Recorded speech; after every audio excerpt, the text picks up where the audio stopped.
Clic, bonsoir cinéphiles et cinéphiles. Aujourd'hui, je vais vous parler de Projet Wolf Hunting. Que voilà, et on peut l'envoyer, je dirais, dans un pas paquebot de rêve, loin de là, un port-conteneur peut-être.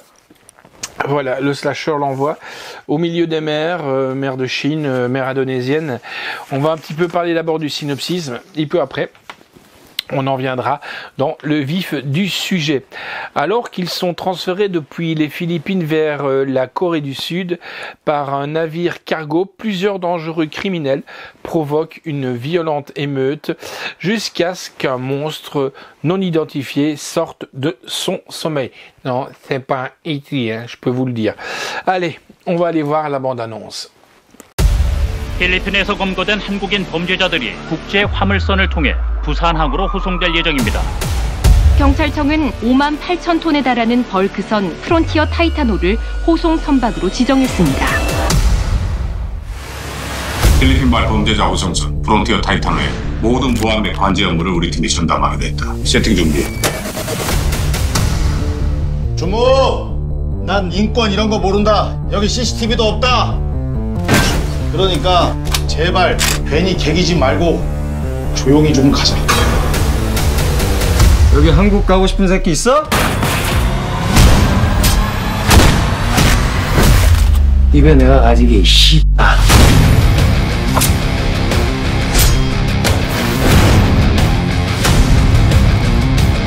니들도 배 운전할 수 있지? 다 뒤져 이 새끼들아!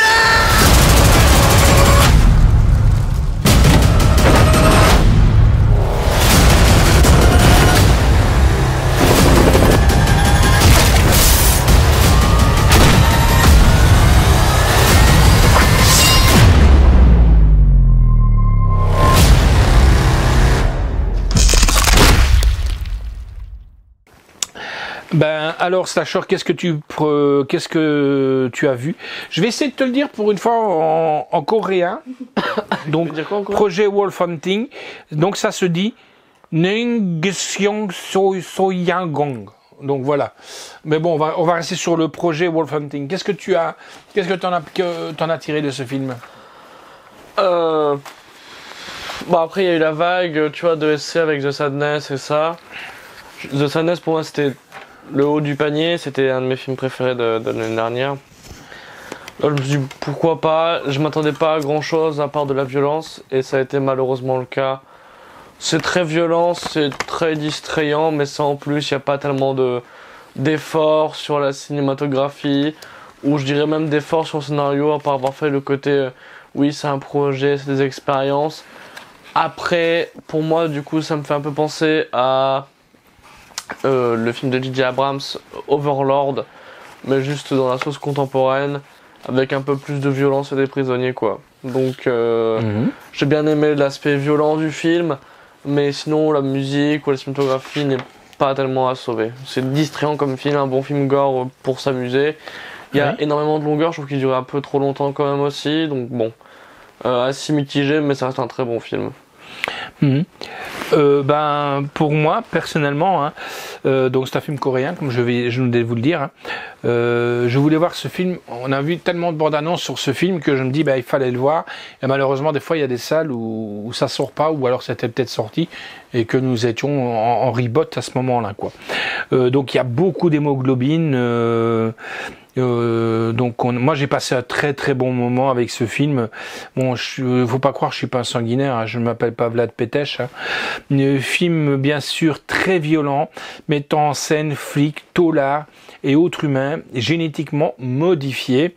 C'est pas franchement un scénario ni une mise en scène à retenir. C'est ce que Connor disait tout à l'heure. Hein. Mais c'est un très bon film.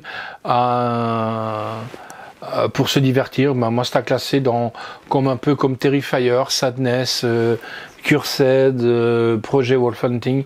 C'est les films de l'année qui sont vraiment intéressant à regarder et à posséder si vous aimez ce genre de film. Donc doublé français-coréen, sous-titres français, langue française DTS HD 5.1 et en coréen 5.1. La note que j'ai donnée c'est à 8,5 sur 10 dessus. La réalisation, ben là je vais encore me faire du mal, hein. Oh non, je vais pas les dire pour une fois parce que c'est encore des trucs à dormir debout, quoi. Par contre, c'est distribué par chez ESC et éditeur ESC, distribué par ESC.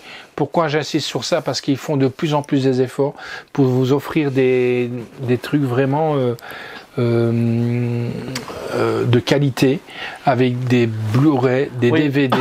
Pour ça, ESC en ce moment font des très très beaux paquets. Des bons très bons packaging. collectors, ouais. Pas des très bons paquets, mais des très bons collectors. À prendre la collaboration qu'ils ont fait avec Terrifier. Ouais. Là, récemment, c'est sorti avec collaboration ESC Shadows en physique. C'est Necromantic 1 et 2, le collector. Avec musique du film dedans aussi en vinyle. Ouais.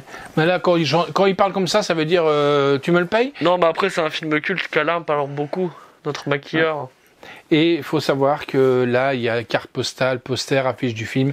Bien entendu, si vous voulez conserver la valeur du produit, ne pas vous amuser à afficher sur vos murs l'affiche ni rien, le laisser complet comme il est, quoi. Voilà. Sortie, donc c'était le 7 juin 2023, date de sortie en salle le 15 février 2023. Donc on a le boîtier fourreau, DVD du film, l'affiche, un jeu de 5 cartes, il y a un bonus conversation exclusif, entretien avec Marc Godins, entretien avec Stéphane de Misildo, qui fait les cahiers du cinéma. Module en coulisses, galerie du projet d'affiche et la bande-annonce. Franchement, c'est un film que je vous conseille de voir et c'est pas pour toutes les petites têtes blondes quand même. Voilà. Le voici, le voilà.